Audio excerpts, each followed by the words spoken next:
नमस्कार दोस्तों, जय हिंद। एक बार फिर आपका स्वागत है। अब हम 8.1 के आगे के क्वेश्चन से स्टार्ट करते हैं। हमने पिछले वाले वीडियो में 8.1 की क्वेश्चन नंबर 5 तक कर लिए थे। अब हमको आज क्वेश्चन नंबर 6 से आगे कंटिन्यू करना है। चलिए देखते हैं। If angle a and angle b are acute angle such that cos a equal cos b, then हमको ये शो करना है कि एंगल ए और एंगल बी इक्वल होंगे।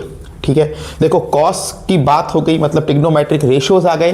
तो अगर नहीं भी लिखा है तो भी आपको ये समझना है कि ये एक राइट एंगल ट्राइंगल होगा। मतलब जो भी आपको इसमें कॉन्सेप्ट्स यूज़ करने हैं वो आपको करने हैं राइट एंगल ट्राइंगल में। तो ये हमने राइट एंगल ट्राइंगल बनाया। कंडीशन हमको दी है कि एंगल ए और एंगल बी एक्यूट एंगल्स हैं। एक्यूट एंगल्स क्या होते हैं? ऐसे एंगल्स जिनकी वैल्यू 90 डिग्री से कम की होती है। भाई ये वाला एंगल तो 90 है, मतलब ए और बी यहाँ तो नहीं आएंगे क्योंकि ए और बी एक्यूट एंगल्स है। तो ए को मैं यहाँ कर देता हूँ, बी को मैं यहाँ कर देता हूँ। सही है, ये भी एक्यूट एंगल है, ये भी एक्यूट एंगल है, ये भी लेस देन 90 है, ये भी लेस देन 90, और ये जो रिमेनिंग एंगल है इसको मैंने सी कर दिया। बात क्लियर हो गई। आगे हमको क्या दिया है, और सच दैट ये कंडीशन दी है हमको ये गिवन है, हमको ये गिवन है कि कॉस ए और कॉस बी दोनों इक्वल हैं। बहुत आसान सा ये क्वेश्चन है। कॉस ए और कॉस बी दोनों इक्वल हमको दिए गए। ठीक है, तो हमें एंगल ए और एंगल बी को इक्वल शो करना है। अब आप देखो यहाँ, अगर हम ए एंगल के रिस्पेक्ट में बात करेंगे, देखो पहले हमको कॉस ए दिया है, इक्वल में हमको कॉस बी दिया है। मतलब पहले हमको कॉस की वैल्यू एंगल ए के रिस्पेक्ट में निकालनी है, फिर हमको कॉस की वैल्यू एंगल बी के रिस्पेक्ट में निकालनी है। ठीक है, तो ए के रिस्पेक्ट में अगर हम बात करेंगे, भाई ये वाली साइड तो फिक्स है कि ये हाइपोटेनियस ही रहेगा। ए के रिस्पेक्ट में देखोगे तो ये हो जाएगा हमारा परपेंडिकुलर और ये हो जाएगा हमारा बेस। अभी हम ए के रिस्पेक्ट में बात कर रहे हैं। कॉस क्या होता है, तो यहाँ पाकिस्तान भूखा प्यासा, हिंदुस्तान हरा भरा, हमने पिछले वीडियोस में देखा है। कॉस का रेशो बीच वाला होता है, बेस अपॉन हाइपोटेनियस। तो अगर मैं कॉस ए की बात करूंगा तो कॉस ए में आप देखो बेस ये बन रहा है AC, अपॉन में आएगा हाइपोटेनियस, हाइपोटेनियस है AB, तो AC अपॉन कितना आ गया AB। ठीक है, कॉस ए की वैल्यू आ गई AC अपॉन AB। अब अगर हम B के रिस्पेक्ट में देखेंगे, अगर हम B के रिस्पेक्ट में देखेंगे तो जब आप एंगल को B पे लेके आओगे तो यहाँ परपेंडिकुलर और बेस हो जाएगा चेंज। ये B के रिस्पेक्ट में बात करोगे, इसके सामने आएगा, अब ये हो जाएगा परपेंडिकुलर और ये हो जाएगा हमारा बेस। हाइपोटेनियस तो फिक्स है, वही रहेगा। ठीक है, अब देखो यहाँ बेस अपॉन हाइपोटेनियस को जब यूज़ करोगे तो बेस कितना है, अब तो बेस है BC अपॉन हाइपोटेनियस सेम है AB का AB। ठीक है, तो कॉस ए की वैल्यू हमारी AC अपॉन AB बनी, कॉस बी की वैल्यू हमारी BC अपॉन AB बनी। क्लियर हो गई बात इतनी। देखो AB सेम है, ये हो जाएगा कैंसिल। AC इक्वल हमारा यहाँ से हमको मिल गया BC के। मतलब ओवरऑल हम बात करें तो इस राइट एंगल ट्राइंगल में AC साइड और BC साइड दोनों इक्वल हैं। ये वाली साइड AC, ये वाली साइड BC। एक ट्राइंगल में जब दो साइड्स इक्वल होती हैं तो सिंपल सी ट्राइंगल की प्रॉपर्टी होती है कि उसके अगर दो साइड्स इक्वल है तो उन दो साइड्स के सामने वाले जो एंगल्स होते हैं वो भी इक्वल होते हैं। ये प्रॉपर्टी ऑफ ट्राइंगल होती है। अगर ये वाली साइड और ये वाली साइड इक्वल है तो इसके सामने एंगल B और इसके सामने एंगल A, ये दोनों क्या हो जाएंगे, इक्वल। तो यहाँ हम कर देंगे एंगल AC साइड है, AC साइड के सामने एंगल B, और BC साइड है, BC साइड के सामने एंगल A, ये दोनों इक्वल हो जाएंगे। यही हमको प्रूव करना था। इसका रीजन आएगा, क्या रीजन आएगा, opposite angles of equal sides are equal. ठीक है, तो हमको यही प्रूफ करना था कि एंगल ए और एंगल बी इक्वल होंगे। उम्मीद है कि आपको समझ में आ गया होगा। बहुत छोटा सा इसका सॉल्यूशन है, बस समझना है आपको। ठीक है, अगले पे आते हैं। क्वेश्चन नंबर 7 देखेंगे। अब 7th क्वेश्चन में हमको दिया है कॉट थीटा की वैल्यू 7/8। कॉट थीटा की वैल्यू 7/8 है। ठीक है, देखो इसको हम, इस क्वेश्चन को बेसिकली हम दो तरीके से सॉल्व कर सकते हैं। मैं आपको इस क्वेश्चन को करने के दोनों ही तरीके बता दूंगा। पहले हम पूरा अच्छे से समझते हैं। जो ट्राइंगल के बेस पे हम क्वेश्चंस कर रहे हैं, ट्राइंगल ड्रॉ करते हैं, एक राइट एंगल ट्राइंगल, पहले मैं पूरा वैसे सॉल्व कर दूंगा, फिर इसको हम शॉर्ट में कैसे कर सकते हैं वो भी मैं आपको बता दूंगा। देखिए, हमने बनाया right angle triangle, theta angle है तो कोई ज़्यादा प्रॉब्लम है नहीं। थीटा को हम यहाँ ले लेंगे, ये हमारा थीटा हो गया। नाम अपने मन से कोई सा भी कर दो।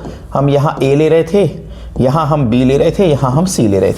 ठीक, हमको ये दिया है कॉट थीटा जो है, कॉट थीटा जो है वो 7/8 के इक्वल। कॉट थीटा की वैल्यू 7/8, कॉट थीटा की वैल्यू 7/8, ठीक है।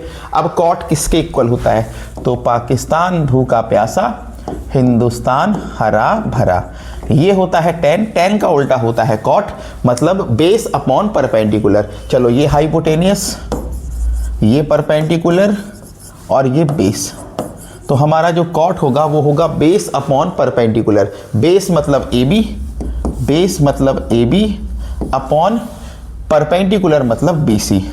तो AB की वैल्यू हमारी हो जाएगी 7 और BC की वैल्यू हमारी हो जाएगी 8, ठीक है। आराम से हम ट्राइंगल ABC में पाइथागोरस थ्योरम लगा के AC साइड निकाल लेते हैं। तो हम लिखेंगे in triangle ABC by Pythagoras theorem. लगाओ, सबसे पहले हाइपोटेनियस मतलब AC का स्क्वायर इक्वल होगा परपेंडिकुलर यानी कि BC का स्क्वायर प्लस होगा बेस यानी AB का स्क्वायर।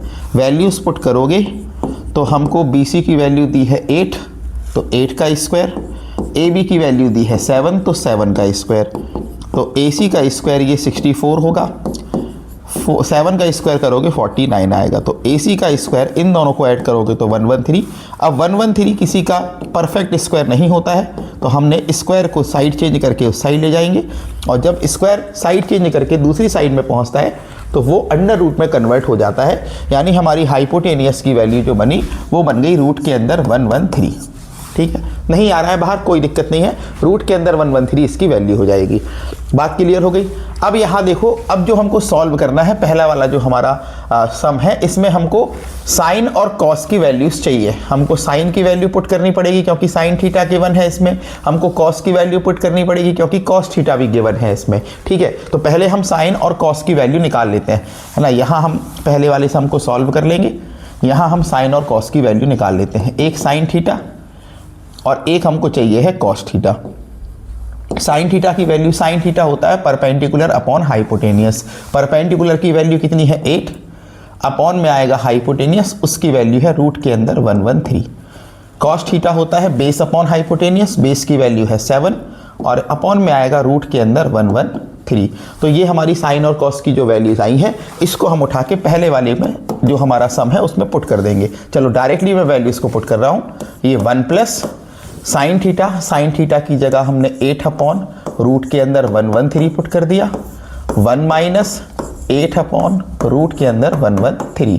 साइन की वैल्यूज हो गई हैं, अपॉन में रखना है कॉस की, तो 1 प्लस 7 अपॉन रूट के अंदर 113 और दूसरे ब्रैकेट में 1 माइनस 7 अपॉन रूट के अंदर 113, ठीक है। साइन थीटा और कॉस थीटा की वैल्यू को मैंने पहले वाले क्वेश्चन में पुट कर दिया है। अब देखो, आप यहाँ बनना है फॉर्मूला a प्लस बी और a माइनस बी, नीचे भी a plus b a minus b. a plus b a minus b की आइडेंटिटी होती है a प्लस बी, और a माइनस बी जो होता है वो a square minus b square के इक्वल होता है। तो a स्क्वायर मतलब 1 का स्क्वायर, और 1 का स्क्वायर करने पे 1 ही आएगा, माइनस आएगा b स्क्वायर मतलब 8 अपॉन रूट 113 का होल स्क्वायर, अपॉन में कितना आएगा a, यहाँ भी a plus b a minus b, तो a स्क्वायर मतलब 1 का स्क्वायर तो 1 ही आएगा, माइनस में आएगा b स्क्वायर मतलब 7 अपॉन रूट 113 का स्क्वायर, ठीक है। वैल्यूज को पुट किया, a plus b a minus b की हमने लगा दी आइडेंटिटी।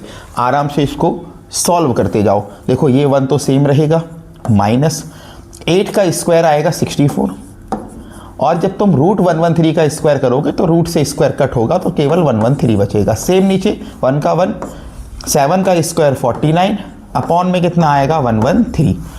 समझ गए इतनी बात। चलो इसके बाद का सॉल्यूशन हम अगले पेज पे कर लेते हैं। ये हमारा है 1 माइनस 64 अपॉन 113, 1 माइनस 64 अपॉन 113, और इसके अपॉन में है 1 माइनस 49 अपॉन 113। अब देखो सॉल्व कैसे करते हैं। कोई भी फ्रैक्शन में आपको इस तरीके का सॉल्यूशन आए तो आपको कुछ नहीं करना, दोनों के अपॉन में 1 कर लो, मतलब फ्रैक्शन को सेम कर लो। अब नीचे वाले नंबर्स का नीचे मल्टीप्लाई होता है, 113 में 1 का मल्टीप्लाई होगा तो 113 ही आएगा। ऊपर हम क्रॉस में इंटू करते हैं, ऐसा क्रॉस में इंटू, ये क्रॉस इंटू 113 का 1 में करोगे तो 113, माइनस 1 का 64 में करोगे तो 64।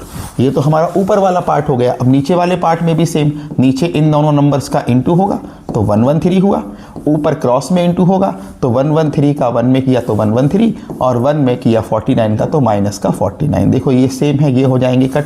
113 में से 64 को कम किया तो आ गया 49 और 113 में से 49 को कम किया तो आ गया 64। ये हमारे पहले वाले का सॉल्यूशन हो जाएगा। सेकंड वाले को देखो, सेकंड वाले में हमको निकालना है कॉट स्क्वायर थीटा की वैल्यू, तो ये तो आसान है। हमको सेकंड वाले में निकालना है कॉट स्क्वायर थीटा की वैल्यू। अब कॉट स्क्वायर है तो हम ये स्क्वायर लगा दिए, कॉट थीटा की वैल्यू पुट कर दिए। कॉट थीटा की वैल्यू हमको 7/8 दी थी तो ये 7/8 का आ गया स्क्वायर, यानी कि 49/64 फर्स्ट वाले का और सेकंड वाले का दोनों का आंसर सेम आएगा। ये समझ में आ गई बात। अब इसी क्वेश्चन को हम एक दूसरे तरीके से भी कर सकते हैं, वो भी मैं आपको यहां समझा रहा हूं। देखिए अब हम क्या कर रहे हैं, इतना कुछ ना करते हुए, ये सब कुछ ना करते हुए डायरेक्टली इसको कैसे सॉल्व करेंगे तो वो समझिएगा। इस सेकंड वाले तरीके में आपको ये हाइपोटेनियस, परपेंडिकुलर, बेस इसकी नीड भी नहीं पड़ेगी, बस आपको बेसिक आइडेंटिटीज पता होना चाहिए। तो इसको भी हम अलग कर देते हैं, डायग्राम की भी नीड नहीं है, इसको भी अलग कर देते हैं। हमको ये दिया है कि जो कॉट थीटा है, कॉट थीटा जो है उसकी वैल्यू 7/8 है। ठीक है, एक जो बेसिक तरीका था वो मैंने बता दिया। अब ये सेकंड जो तरीका है इसको समझ लो, इससे ये क्वेश्चन जो है वो बहुत शॉर्ट में सॉल्व हो जाएगा। तो हमको कॉट थीटा की वैल्यू 7/8 गिवन है। अब जो हमको वैल्यूज फाइंड करनी है ना पहले वाले में, वो हमको करनी है 1 + sin थीटा, एक ब्रैकेट में है 1 - sin theta upon 1 + cos theta और अगले ब्रैकेट में है 1 - cos थीटा। ठीक है, अब यहाँ ध्यान से अगर आप देखेंगे तो a + b, a - b, a + b, a - b दोनों जगह लग रही है आइडेंटिटी। आइडेंटिटी लगाओगे तो a² मतलब 1 का स्क्वायर माइनस b² मतलब sin स्क्वायर थीटा। सेम नीचे 1 का square minus cos square theta, दोनों जगह हमने ऊपर नीचे आइडेंटिटी यूज कर दी a + b और a - b की। 1 का स्क्वायर करेंगे तो 1 ही आएगा, 1 का स्क्वायर करने पे तो 1 ही आता है, तो ये तो हम स्क्वायर यहीं अलग कर सकते हैं। ठीक है, अब बाकी यहाँ हमने जो कल अपने बेसिक वीडियो में इसकी आइडेंटिटीज़ देखी थी, क्या क्या थी वो आइडेंटिटीज़, तो आप देखोगे आइडेंटिटीज़ में हमारा था एक पहली वाली identity sin square theta + cos square theta, इसकी वैल्यू 1 के इक्वल होती है। और मैंने इसी आइडेंटिटी के आपको दूसरे फॉर्म्स भी बताए थे कि अगर आप साइड चेंज करोगे तो क्या होगा। साइड चेंज करने पे क्या होगा, cos को वहाँ लेके जाओगे तो sin स्क्वायर थीटा इसकी वैल्यू बनेगी 1 - cos स्क्वायर थीटा, या फिर तुम cos को साइड, sin को साइड लेके जाओगे तो cos स्क्वायर थीटा की वैल्यू बनेगी 1 - sin स्क्वायर थीटा, यानी कि 1 - cos square theta sin square theta के इक्वल होता है और 1 - sin square theta cos square theta के इक्वल होता है। ये आइडेंटिटीज हमको ध्यान रखनी पड़ेंगी क्योंकि आगे वाली एक्सरसाइज में इसका बहुत यूज होना है। देखिए अब 1 - sin स्क्वायर थीटा इसकी जगह मैंने पुट कर दिया cos स्क्वायर थीटा, क्योंकि 1 - sin square theta cos square theta के इक्वल होता है, अपॉन 1 - cos स्क्वायर थीटा इसकी जगह मैंने पुट कर दिया sin स्क्वायर थीटा, क्योंकि 1 - cos square theta sin square theta के इक्वल होता है। ये दोनों ही वैल्यूज हमने ये वाली आइडेंटिटी का यूज करके लिखी है, इसलिए हम इस आइडेंटिटी को यहाँ रीजन में कर देंगे कि sin square theta + cos square theta की वैल्यू 1 होती है। देखो अब दोनों के ऊपर स्क्वायर है, दोनों के ऊपर का स्क्वायर हमने कर लिया कॉमन, तो cos थीटा sin थीटा और स्क्वायर हमने कर लिया common, cos theta upon sin theta, cos theta upon sin theta cot theta के इक्वल होता है। ये हमने बेसिक वाले वीडियो में देखा था, जब हमने साइन में cos का डिवाइड किया था तो sin अपॉन cos tan के इक्वल आया था, और tan का उल्टा होता है cot। ये भी देखो उल्टा लिखा है, cos ऊपर है sin नीचे है, मतलब ये बनेगा cot थीटा और स्क्वायर लगा है तो ये लगा दिया स्क्वायर। मतलब पहले वाले सम को जब तुम थोड़ा सा सॉल्व कर लोगे तो वो cot स्क्वायर थीटा के इक्वल आएगा, और cot थीटा की वैल्यू हमको 7/8 दी है, तो 7/8 का स्क्वायर करोगे तो 49/64 जो है वो इसका सही आंसर बनेगा। आई थिंक ये वाला तरीका पहले वाले तरीके से काफ़ी सिंपल है और आपको समझ में भी आ गया होगा। बस आपको बेसिक आइडेंटिटीज़ को ध्यान रखना है, ठीक है। सेम ऐसे ही सेकंड वाला कर लोगे, cot थीटा की वैल्यू पुट करोगे तो उसका आंसर भी 49/64 आ जाएगा। समझ गए बात। आगे बढ़ते हैं, अगले क्वेश्चन पे आते हैं। अब आते हैं हम इसके 8th क्वेश्चन पे। देखिएगा 8th वाले में हमको दिया है 3 cot A की वैल्यू 4 के इक्वल दी है, 3 cot A की वैल्यू 4 के इक्वल दी है। तो हमें ये चेक करना है कि 1 माइनस tan स्क्वायर ए अपॉन 1 प्लस tan स्क्वायर ए, क्या ये वैल्यू cos स्क्वायर ए माइनस साइन स्क्वायर ए के इक्वल है या नहीं है। तो आपको दिया है 3 cot A, इसकी वैल्यू 4 दी। तो यहाँ से हमको cot A की वैल्यू 4/3 मिल जाएगी बहुत आराम से। cot A की वैल्यू 4/3। चलो बनाओ, इसमें राइट एंगल ट्राइंगल बनाओ। ये मैंने यहाँ बना दिया कोने में राइट एंगल ट्राइंगल, ठीक है। अब देखो A एंगल है तो यहाँ ले लेंगे A को, यहाँ B को, यहाँ C को, ठीक है। cot किसके इक्वल होता है? पाकिस्तान भूखा प्यासा, हिंदुस्तान हरा भरा। ये होता है tan परपेंडिकुलर अपॉन बेस, तो cot हो जाएगा बेस अपॉन परपेंडिकुलर। बेस कहाँ कहलाएगा? ये बेस हुआ, ये हाइपोटेनियस हुआ, ये परपेंडिकुलर हुआ। अब इसमें तो शायद आपको दिक्कत नहीं होगी क्योंकि A एंगल के रिस्पेक्ट में बात कर रहे हैं। सामने वाली साइड परपेंडिकुलर, नीचे वाली साइड बेस और तिरछी वाली साइड हाइपोटेनियस। तो हमारा जो cot होता है वो होता है परपेंडिकुलर अपॉन बेस। tan होता है इसका उल्टा, बेस अपॉन परपेंडिकुलर। बेस है AB, अपॉन में आएगा परपेंडिकुलर यानी कि BC। तो हमारी AB की वैल्यू हो गई 4, AB की वैल्यू हो गई 4 और BC की वैल्यू हो गई 3। तो ये 4/3 यानी कि अब आप AC की वैल्यू को आराम से फाइंड कर सकते हो। तो आप लगाओ इन ट्राइंगल ABC, क्या लगाएंगे हम इसमें? पाइथागोरस थ्योरम लगा दो। ये होगा हमारा हाइपोटेनियस मतलब AC का स्क्वायर, इक्वल होगा परपेंडिकुलर मतलब BC का स्क्वायर, प्लस होगा बेस मतलब AB का स्क्वायर। तो AC का स्क्वायर, BC की वैल्यू है 3 तो 3 का स्क्वायर, AB की वैल्यू है 4 तो 4 का स्क्वायर। तो AC का स्क्वायर ये बनेगा 9 प्लस ये 16, तो AC का स्क्वायर होगा 25। तो AC की वैल्यू निकल के आएगी, 25 को 5 का स्क्वायर करेंगे यानी AC की वैल्यू बन जाएगी हमारी 5।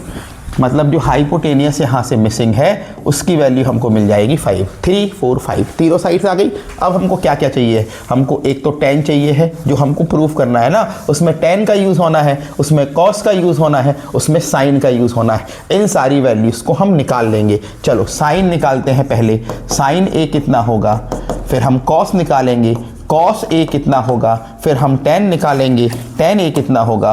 फटाफट से निकाल लो। देखो साइन होता है P/H, P की वैल्यू है 3 अपॉन H की वैल्यू है 5, तो साइन A की वैल्यू 3/5। कॉस होता है B/H, B की वैल्यू है 4 अपॉन H की वैल्यू है 5, और tan होता है P/B मतलब 3 अपॉन कितना आ जाएगा 4। सारी वैल्यूज आ गई। अब यहाँ जो भी आपको प्रूफ करना है उसमें वैल्यूज को पुट कर दो। ये हमको करना है 1 माइनस tan स्क्वायर है, तो 1 का 1 लिखा माइनस tan A की जगह पे tan A की वैल्यू ये 3/4 उसका स्क्वायर अपॉन में आएगा 1 प्लस tan A की वैल्यू 3/4 और उसका स्क्वायर इक्वल कितना होगा, तो इक्वल होगा cos स्क्वायर A मतलब 4/5 का स्क्वायर माइनस आएगा sin स्क्वायर A मतलब 3/5 का स्क्वायर। बोलो ये वाली बात समझ में आ गई। तो जिन दो साइड्स को हमें इक्वल प्रूफ करना है हमने दोनों को साथ में लिया, साइन कॉस और tan की वैल्यूज को पुट कर दिया। चलो अब आगे सॉल्व करते हैं। 1 तो 1 ही आ जाएगा, माइनस 3/4 मतलब 9/16 स्क्वायर है तो 3 का स्क्वायर 9, 4 का स्क्वायर 16 अपॉन में आएगा 1 प्लस 3 का स्क्वायर 9/16। इसको आप यहाँ सॉल्व कर दो तो ये कितना लिखा है 4 का स्क्वायर 16 अपॉन में आएगा 25 माइनस 3 का स्क्वायर 9 अपॉन में आएगा 25। सॉल्व करेंगे, सॉल्व करने के बाद दोनों साइड्स इक्वल आएंगे या नहीं आएंगे यही हमको बताना है। इसके अपॉन में कुछ भी नहीं मतलब 1, यहाँ भी 1, नीचे वाले नंबर्स का नीचे इंटू 1 का 16 में तो 16, ऊपर क्रॉस में इंटू 16 का 1 में तो ये होगा 16 माइनस 1 का 9 में तो 9। देखो माइनस साइन था तो माइनस साइन आ गया। यहाँ 1 का 16 में नीचे होगा, ऊपर क्रॉस इंटू होगा 16 का 1 में 16, ये 1 का 9 में बीच में प्लस साइन है तो प्लस आ जाएगा इक्वल में 9। यहाँ सॉल्व करो, यहाँ नीचे 25, देखो 25 दोनों में कॉमन है, कॉमन कर लिया, ऊपर आ जाएगा 16 माइनस 9। ठीक है, आप यहाँ भी नीचे वाले नंबर्स का नीचे मल्टीप्लाई ऊपर क्रॉस मल्टीप्लाई कर सकते हो, पर उसकी नीड नहीं है क्योंकि नीचे के दोनों नंबर सेम है। ये इससे हो जाएगा कैंसिल, 16 माइनस 9 तो आ गया 7, 16 प्लस 9 तो आ गया 25। यहाँ 16 माइनस 9 तो 7 अपॉन कितना 25, मतलब दोनों ही साइड्स जो हैं वो कैसी निकल के आएंगी आपकी इक्वल। समझ में आ गई बात? एक बार आप इस वीडियो को दोबारा से देखेंगे तो क्लियर एकदम आपको सारी चीज़ें हो जाएंगी। अगले पे आते हैं। अब हम आते हैं क्वेश्चन नंबर 9 पे। इसमें हमको दिया है एक ट्राइंगल एबीसी है, राइट एंगल होगा, डेफिनेट सी बात है, और राइट एंगल जो है वो बी पॉइंट पे है। ठीक है, हमने बनाया एक राइट एंगल ट्राइंगल, ये बनाया हमने एक right angle triangle. Right angle triangle में बी है, राइट एंगल पे यहाँ हमने लगा दिया बी। अब ए और सी कहाँ लें तो डिपेंड करता है क्या दिया है हमको, tan a दिया है। अच्छा सी भी निकालना है तो कोई दिक्कत नहीं, यहाँ ए कर लो, यहाँ सी कर लो, कहीं भी कर लो, अब तो सब निकालना है हमको। ठीक है, tan a की वैल्यू हमको 1/√3 दी। tan a की वैल्यू हमको 1/√3 दी, हमको ये दिया है tan a की वैल्यू 1/√3। एंगल ए के रिस्पेक्ट में अभी बात हो रही है, तो एंगल ए के रिस्पेक्ट में जाओगे तो ये हमारा बन जाएगा परपेंडिकुलर, ये हमारा बन जाएगा बेस, ये फिक्स है हाइपोटेनियस। ये लिखा पाकिस्तान भूखा प्यासा, हिंदुस्तान हरा भरा। मतलब जो tan होता है वो परपेंडिकुलर अपॉन बेस के इक्वल होता है। परपेंडिकुलर की वैल्यू BC, ये हो गया BC अपॉन बेस, बेस की वैल्यू AB। मतलब इस गिवन कंडीशन के हिसाब से BC बनेगा 1, ये BC की वैल्यू हो गई 1 और AB की वैल्यू बनेगी √3, ये हो गया √3। यहाँ हम आराम से इसमें हाइपोटेनियस फाइंड कर सकते हैं पाइथागोरस थ्योरम से। तो in triangle ABC by Pythagoras theorem, लगाओ पाइथागोरस थ्योरम। तो ये होगा AC का स्क्वायर इक्वल होगा BC का स्क्वायर प्लस होगा AB का स्क्वायर। वैल्यूज पुट करो, AC की वैल्यू तो हमको फाइंड करनी है, BC की वैल्यू है हमारे पास 1, तो 1 का स्क्वायर, AB की वैल्यू है √3, तो √3 का स्क्वायर। तो AC का स्क्वायर इक्वल 1 का स्क्वायर करने पे 1, √3 का स्क्वायर करने पे 3, तो AC का स्क्वायर हो जाएगा 4, तो AC का स्क्वायर 4 को मैं 2 का स्क्वायर करूंगा, यानी AC की वैल्यू हमको मिल जाएगी 2। ये जो AC है हाइपोटेनियस है, इसकी वैल्यू बन जाएगी 2। हमारे पास सारी साइड्स आ गई। अब जो भी वैल्यू हमसे पूछी है भाई, sin A चाहिए है, cos A भी चाहिए है, sin C भी चाहिए है, cos C, चारों वैल्यूज चाहिए है, तो हम एक एक करके आराम से निकालते हैं। देखो पहले तो एंगल A के लिए निकाल लो। एंगल A के लिए चाहिए है sin A और cos A, tan का यूज़ नहीं करना, sin A और cos A चाहिए। A के रिस्पेक्ट में सब कुछ बना हुआ है। sin होता है P/H, P की वैल्यू है 1 अपॉन H, H की वैल्यू है 2। cos A चाहिए है B/H, B मतलब √3 अपॉन H मतलब 2। तो ये तो हमारा A एंगल के रिस्पेक्ट में हो गया। अब C के रिस्पेक्ट में निकालो, तो हम निकालेंगे इसमें sin C और cos C की वैल्यू, sin C और cos C की वैल्यू। जब C एंगल के रिस्पेक्ट में निकालोगे ना, तो अब थोड़ा आपको ये चेंज करना पड़ेगा। C एंगल के लिए ये परपेंडिकुलर और बेस इंटरचेंज हो जाएंगे। सही है, समझ रहे होगे अब ये क्यों कर रहे हैं, क्योंकि C एंगल यहाँ आएगा, इसके सामने बन जाएगा परपेंडिकुलर और ये वाली साइड हो जाएगी बेस। लगाओ, साइन होता है P/H, P की वैल्यू अब हो गई है √3 अपॉन H की वैल्यू सेम की सेम है 2। cos होता है B/H, तो B की वैल्यू अब हो गई है 1 अपॉन H की वैल्यू है 2। तो sin A, cos A, sin C, cos C, सारी वैल्यूज़ को लिख लिया है। अब हम इसको एवेल्युएट करेंगे पहले वाले सम को। देखो पहले वाले में हमको sin A cos C, ये क्वेश्चन जो है वो आप लिख लेंगे, मैं डायरेक्ट वैल्यूज पुट कर दे रहा हूँ। sin A की वैल्यू पुट की हमने 1/2, इनटू में है cos C की वैल्यू देखो कितनी है 1/2, cos C की जगह भी 1/2, बीच में प्लस है, ये प्लस साइन यूज़ कर दिया हमने। यहाँ है हमको cos A की वैल्यू है √3/2 इनटू sin C की वैल्यू भी है √3/2। चलो सॉल्व करो, ऊपर 1 का इंटू 1, नीचे 2 का इंटू 4 प्लस √3 का इंटू √3 का इंटू मतलब √3 का स्क्वायर और √3 का स्क्वायर 3 और नीचे 2 का इंटू 4। देखो 4 सेम है तो 4 को कॉमन करके अपॉन में कर दिया, 1 + 3 ये जाएगा 1 + 3, यानी कि ऊपर भी 4 नीचे भी 4, यानी पहले वाले का जो आंसर आएगा वो आएगा 1। पहले वाले सम का आंसर आएगा 1। अब सेकंड वाले को देखो, सेकंड वाले में भी वैल्यूज पुट करो। cos A √3/2 इनटू में आएगा cos C की वैल्यू है 1/2, बीच में माइनस है sin A की वैल्यू 1/2 इनटू में है sin C की वैल्यू √3/2। करो इसको सॉल्व, √3 का 1 में तो आएगा √3, 2 का 2 में करोगे तो 4, √3 का 1 में तो √3, 2 का 2 में करोगे 4, सेम है, कैंसिल होगा, आंसर कितना आएगा 0। तो फर्स्ट वाले का आंसर 1 आएगा, सेकंड वाले का आंसर 0 आएगा। उम्मीद है आपको अच्छे से समझ में आ गया होगा। अब हम देखते हैं इस एक्सरसाइज का last question, question number 10th, और 11th क्वेश्चन में तो फिर ट्रू फॉल्स है तो वो तो हो ही जाएंगे। अब ये 10th वाला क्वेश्चन इस एक्सरसाइज का सबसे इंपॉर्टेंट क्वेश्चन है, ध्यान से समझिएगा। हमको ये दिया है एक ट्राइंगल PQR, ट्राइंगल है मतलब राइट एंगल ट्राइंगल है, ये हमने राइट एंगल ट्राइंगल बनाया PQR, ठीक। इसमें हमसे ये बोला है राइट एंगल Q पे, राइट एंगल Q पे है, ये राइट एंगल को Q पे कर लिया, कोई दिक्कत नहीं। आगे हमसे बोला है PR और QR का सम दिया है 25। अच्छा, हमको जो निकालना है वो निकालना है sine P, cos P, tan P। P के रिस्पेक्ट में निकालना है तो P को यहाँ रख दूँ, जिसके रिस्पेक्ट में निकालना है उसको नीचे रखने पे आसानी हो जाती है करने में।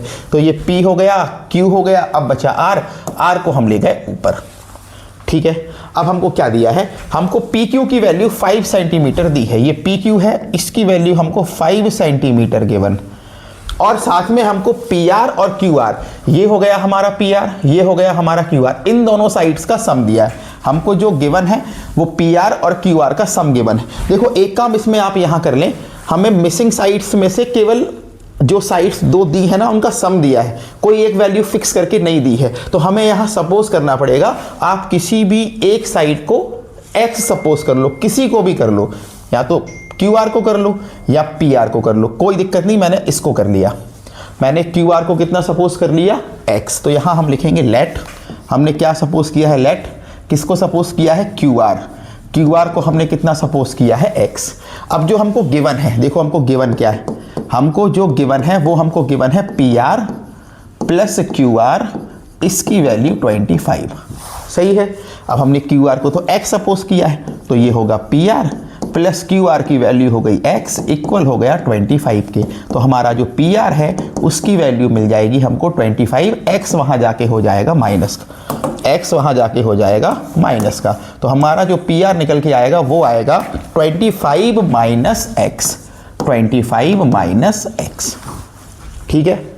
अब हमारे पास PR भी है, हमारे पास QR भी है, हमारे पास PQ भी है, भले ही x के फॉर्म में है। तो क्या हुआ, हम पाइथागोरस थ्योरम लगा के जो x हमको दिख रहा है उसकी वैल्यू फाइंड कर लेंगे। तो in triangle PQR by Pythagoras theorem लगाओ। सबसे पहले आएगा हाइपोटेनियस, हाइपोटेनियस मतलब PR, तो PR का स्क्वायर, परपेंडिकुलर मतलब QR, तो QR का स्क्वायर, प्लस बेस, बेस मतलब PQ, तो PQ का स्क्वायर। वैल्यूज पुट करो, ये है 25 माइनस x, तो 25 माइनस x का स्क्वायर, QR की वैल्यू है x, तो x का स्क्वायर, PR की वैल्यू है 5, तो 5 का स्क्वायर। देखो यहाँ बनेगी आइडेंटिटी a माइनस बी के होल स्क्वायर की, a माइनस बी का whole square, a minus b का होल स्क्वायर क्या होता है, तो a square plus b square minus 2ab, ये फॉर्मूला होता है, बचपन से पढ़ते आए। तो a माइनस बी का whole square, a square plus b square minus 2ab। तो a की वैल्यू है 25, b की वैल्यू है x, तो 25 का स्क्वायर प्लस x का स्क्वायर माइनस 2 इंटू a की वैल्यू 25 इंटू b की वैल्यू x इक्वल में आएगा x का स्क्वायर प्लस 25, ठीक है। सॉल्व करो, इसको कितना आ रहा है, ये 25 का स्क्वायर हो जाएगा 625 प्लस ये x का स्क्वायर हो गया, सही है। ये 2 का 25 में तो माइनस का 50 और साथ में आ गया x, और इक्वल में आएगा x का स्क्वायर प्लस 25। ये काम करो, साथ साथ में इन दोनों को भी साइड चेंज करके इस साइड ले आओ। तो x का स्क्वायर यहाँ आएगा तो माइनस का होगा, 25 भी यहाँ आएगा तो ये भी माइनस का होगा, इक्वल में हो जाएगा 0। ये देखो x का स्क्वायर माइनस में है, ये x का स्क्वायर प्लस में है, कैंसिल हो जाएगा। ये कितना है, ये 625 ये है, और माइनस का 25 ये है। 625 में से 25 को सब्सट्रैक्ट करोगे तो आएगा 600, ये हो गया 600 माइनस ये 50x है, ये 50x है, और इक्वल में है 0। 50x को साइड चेंज करके यहाँ ले जाओगे तो 600 इक्वल आ जाएगा 50x के। भाई 50x माइनस का था, उस साइड जाके प्लस का हो गया। अब ये जो 50 इंटू में है ये 600 के आ जाएगा अपॉन में, कैंसिल कर लो, कैंसिल करोगे तो x की वैल्यू आ जाएगी 12। x की वैल्यू कितनी आ गई 12। हमको x मिल गया तो हमको सब मिल गया, x मिल गया तो हमको QR मिल गया, QR की वैल्यू आ गई 12 सेंटीमीटर। हमको यही तो करना था, तीनों साइड्स हमको नंबर्स के फॉर्म में चाहिए थी।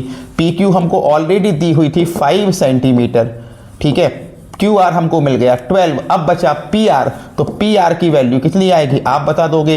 25 माइनस एक्स यानी 25 माइनस 12 यानी ये आ जाएगी 13 सेंटीमीटर। हमको तीनों साइड्स मिल गई, यहाँ लिख दे रहा हूँ। इसको पूरा हमने जब सॉल्व किया तो ये 13 आ गई, ये हमारी 12 आ गई, ये हमको 5 दी है। एंगल पी के रिस्पेक्ट में ये बनेगा परपेंडिकुलर, ये बनेगा बेस, और ये तो फिक्स है हाइपोटेनियस। समझ गए बात। अब क्या निकालना है हमको, sine p cos p tan p सब निकल जाएगा। साइन पी और कॉस पी और tan p, sine p cos p और टेन पी, ठीक है। साइन होता है कहाँ गया, पाकिस्तान भूखा प्यासा, फिर लेके आओ, पाकिस्तान भूखा प्यासा हिंदुस्तान हरा भरा। साइन होता है पी अपॉन एच, पी यानी परपेंडिकुलर है क्यू आर, अपॉन हाइपोटेनियस है पी आर, यानी क्यू आर की वैल्यू 12 और हाइपोटेनियस की वैल्यू 13। तो साइन पी की वैल्यू 12 अपॉन 13। कॉस होता है बेस अपॉन हाइपोटेनियस, मतलब P Q upon P R, यानी कि 5 अपॉन 13, ये हमारे कॉस पी की वैल्यू। टेन होता है परपेंडिकुलर अपॉन बेस, परपेंडिकुलर मतलब Q R upon base, base कितना है हमारा पी क्यू, तो ये हो जाएगा हमारा 12 अपॉन हो जाएगा 5। ये हमको जो वैल्यूज़ फाइंड करनी थी वो हमने सारी वैल्यूज़ यहाँ फाइंड कर दी। ये हमारा इसका आंसर हो जाएगा। उम्मीद है आपको 8.1 एक्सरसाइज के सारे क्वेश्चंस समझ में आ गए होंगे। अगले वीडियो में हम एक्सरसाइज 8.2 स्टार्ट करेंगे। बहुत बहुत धन्यवाद।